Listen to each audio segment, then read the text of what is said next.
What would be your superpower? If I had to have a superpower, it would be just to enhance what I'm already doing, but just by a look. Because right now I feel like my power is shifting people's mindset, shifting people's perspective. So if I see somebody down, I can just look at them and say, and boom, and it would change right there. They'd be like, oh wow, I feel amazing. So it would just make my shifting a lot easier and quicker.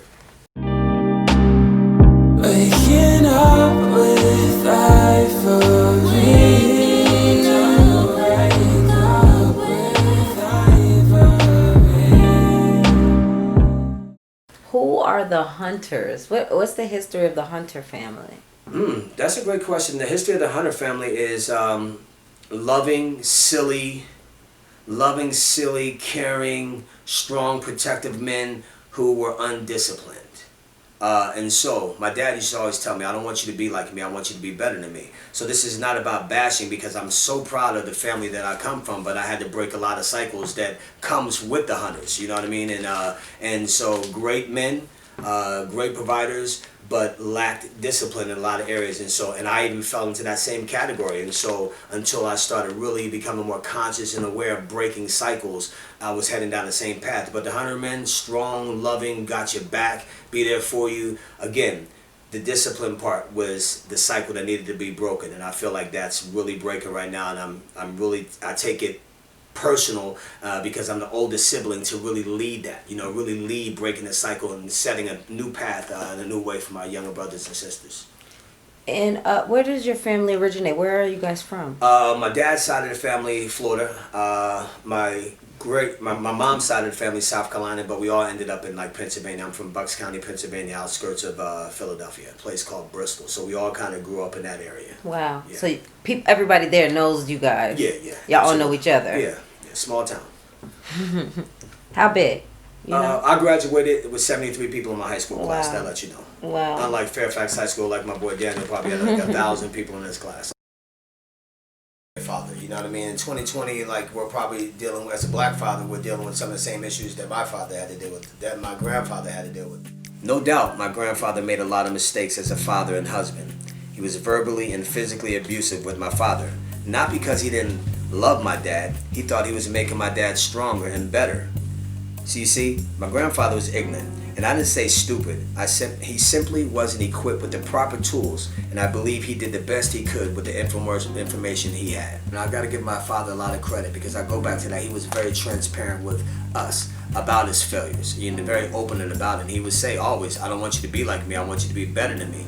So if I messed up, my dad would, he didn't beat with a belt. And that's how I learned how to fight, because he would throw things. And so he would make sure, and that was his way of loving. And I understood that was coming from love, but somebody else who didn't understand that might have took that as abuse, you know what I mean? Just the way, like I understood that my grandfather wasn't abusing my father, that he only wanted the best for my father, but he wanted things his way. And as a result, my father resented him, and I didn't want to repeat that cycle. So I knew my dad just didn't know how to love, because he wasn't taught how to love all the way. You think you recognized that early? I recognized that early. I talk about that in the book, and I feel like that was a really important part in my life, to see somebody like my father who can be the most amazing person, like love everybody in the community, play with all the kids, can make everybody laugh, and then turn it on and be a monster.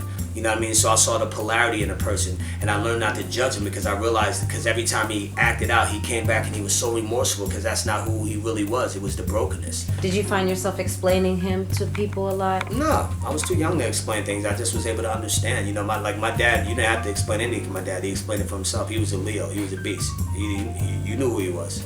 Is he alive? Oh no, he transitioned at 44 years old. Wow. And he had high blood pressure, diabetes, kidney failure, all these different things. And again, breaking the cycle. So in my family, I don't judge anybody, because again, you are a product of your environment. If everybody's eating all these bad foods, and when as a kid you're joining that, you're just becoming a part of the cycle. And at some point it hit me, and it wasn't being out there when I was in Philadelphia. It wasn't until I moved to California and got away from that environment that I started to really change and started wanting to become more healthy. My My daughters, you know, they don't really, when they're with me, they don't eat meat, they don't drink juice, they, you know, we're water, you know, we're very healthy, you know what I mean? Because it's, you know, if you're giving that, if I give them a lot of sugar, I give them a lot of soda, I mean, it was normal for me. Like as a kid, you know, go in the house and grab us, just go in the house and, you know, sodas back when I was a kid, they were like 25 cents, 10 cents a can. So you just go, we just finishing cans all day long, cans, and you know, and that's just, you know, what that's doing is just getting us addicted to sugar. You know, go to the penny store, get candy, and nobody, and they did that out of love. My grandmother, my mom, my dad, they gave us those things out of love. Most parents, when they give you that stuff, they love you. They want you to be happy because sugar makes your butt happy. How do you balance work and fatherhood? How do I balance work and fatherhood? Number one, balance. I'm a Libra, so the sign for a Libra is a scale and it's balance. So to balance work and fatherhood, I just put my priorities first, and my priorities are my children. So I really try to keep them first and have that mindset and have that perspective. So I never let work cloud that. I try to really remain present with them because they're gonna always be here. Work can come and go. So I really try to really put them first and then balance myself out there. Mariah is my oldest daughter. Mariah is a young, old soul. I've been raising her.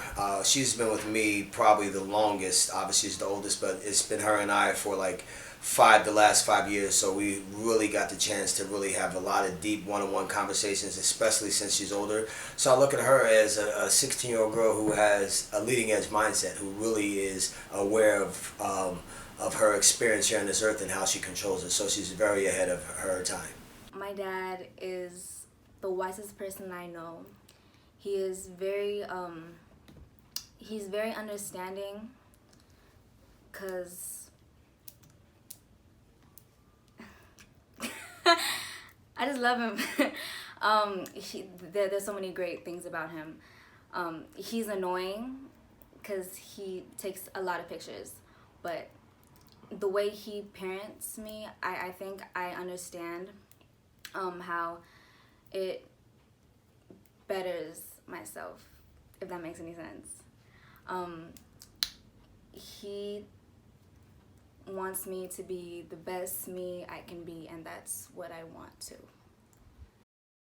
Sienna is extremely, she's a Libra like me. Sienna is extremely competitive. She's super creative. She's bossy, so she's going to be like a lawyer or a teacher or something. She's extremely talented. She builds things. She invents things. She can sing. She can dance. All my daughters can sing and dance, and they all are pretty creative. But Sienna is definitely the one that is most creative.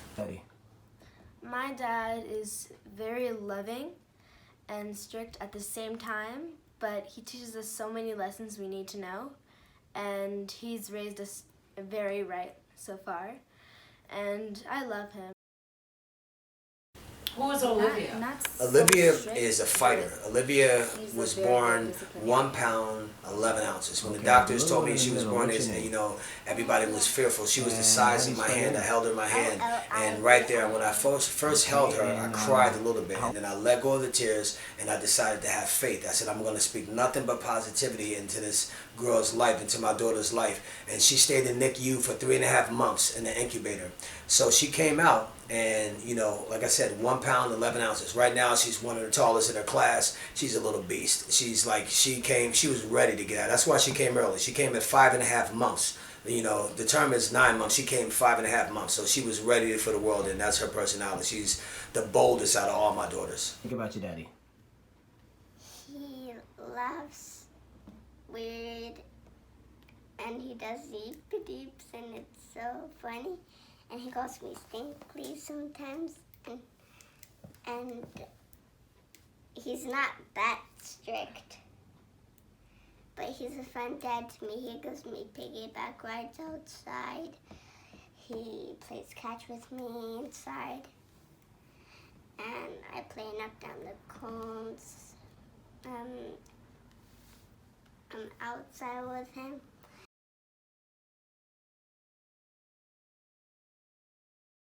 Let's play year or nah. Year or nah. That's all. Okay. Have you ever been in love? Yeah. I've been in love several times actually in my life. I would say 3 times truly in love. I would say I've had the opportunity to have 2 soulmates. Are you truly happy? Yeah, Can you dance? absolutely. I was in a singing group. I grew up doing the Soul Train line with my family, so I have rhythm and I can get it in. Are you confident? Yeah, Do you miss eating meat? absolutely not. I feel way better. I feel like I'm more conscious, so I don't miss it at all. Do you drink? Yeah, Cigarettes? nah. Ever almost died? No, I would say there was a time where I felt like I was gonna die. I was remember going back to when drunk. One of my friends and I back in my boy Terrence Hall when we were like 22, 23 years old. We went out in Philly. It was like the law of attraction. When it rains, it pours. Things were just getting progressively worse. Like we went to the first club, had a great time, came out of the club. His window was broken. Somebody stole his radio. We was like, forget it. We were drunk. Let's go to the after hours bar. We went to the after hours spot, came out.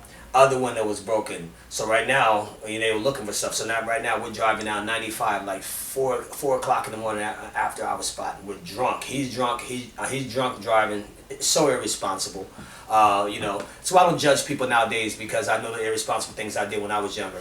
But we're driving and we're singing Always and Forever, like Always and Forever. Next thing you know, I fall asleep. I look up and we're going we're diving. We're going right into this middle of the road. I yell at him. He grabs the steering wheel. He's driving a Mercedes Benz, and I loved this at the time because that's when I felt like Mercedes handled, because when he grabbed the wheel, he hit it. We did 3 full 360s and turned around and was facing traffic. But good thing it was 4 o'clock in the morning. Nobody was coming, so the car didn't tilt, it didn't tip over. We were alive, but at that moment I saw my light flashing through my eyes because we're like going like 85 miles per hour and doing this slow motion. And so that was the moment. I don't feel like I almost died, but I felt that feeling like, whoa, this could be it. Do you remember what your last kind of thought? Yeah, former Bristol High School player dies in a drunk driving accident that's coming home from a club in 95. Stupid. I thought about that. I could see the headlines because I was playing college basketball. I was home visiting from San Jose State, and I could just see the headlines right there. I saw the flash of Bristol standouts, dies in car accident, drunk driving car accident. So yeah, I saw it. Wow. Did you have a seatbelt on? No. We're talking about 1990. Okay, you act like it's so long. Okay, 1990. Okay. Yeah. Well, people wasn't really like enforcing seatbelt laws the way they are now. It was like, I think we used to be like 16 people in the car, no seatbelts. Yeah. Do your daughters know this story? No. No. Yeah, good. I forgot about the story too, actually. Well, maybe now they do. Have a bucket list? Nah. Like to travel? Yeah. Is LGBT okay? Absolutely. Anything that you want to do in your life, as long as it's not hurting anybody else, is okay. Who are we to judge? Yep. Yippity. Yeah, give us a yippities. That was a perfect time. He hit it. He did do it. A question that you always ask your guests is who's on your Mount Rushmore? But we want to ask you, who's on your Mount Rushmore? I would say, from a normal standpoint, of the people in my life directly, I would say my grandmother Juanita, who passed away last year, transitioned at 429. She is actually my why. She was a person who always dreamed, and no matter what somebody said to her, what negativity was thrown her way, she always was positive. So my grandmother Juanita, my grandmother Big Ma, who's still around. I'm so grateful to have her. These are tangible people to me. Like, she always represented unconditional love. Like, she's what I heard this expression called a bucket filler. Like, we all walk around with indivisible buckets, and you can either dip somebody's bucket or fill somebody's bucket by the things you say. Positive, you fill the buckets. Say something negative, you dip it. My grandmother has always been a bucket filler, so I picked up that from her. So my grandmother, Big Mott, is one. Her name is Big Mott Martha Hunter. My grandmother who transitioned, Juanita Chandler. The third person on my list would be probably Malcolm X. I really love Malcolm X. I fell in love with Malcolm X as far as who he was and what he stood for when I first read the autobiography of Malcolm X years ago. And then I watched the movie and I started doing more research. I just love how he turned his life around, and he was so young. When you think about him and Martin Luther King, they were under 40 when they transitioned, and the things that they were doing was unimaginable. So Malcolm X, for what he stood for, I love Malcolm X. And then also Muhammad Ali. It could be so many, but I'll just stop with Muhammad Ali, because another person, an amazing athlete, very entertaining, a huge Confident. heart, confident, and he stood for something. Like he stood for something. Like he did not go fight a war when he felt like the war was right over here in the United States. Like, I'm not gonna go fight this war over here, and I'm gonna come back here and be called the N-word. So the fact that he gave up his title and gave up all that money to stay here and stand for something, he has to be in the Rushmore for me. So Martin, Malcolm X, Muhammad Ali, my grandmother Juanita Chandler, and my grandmother Big Mott. It's nice that you have family on there. Do you have a big family? I have a huge family. My father, he got it in.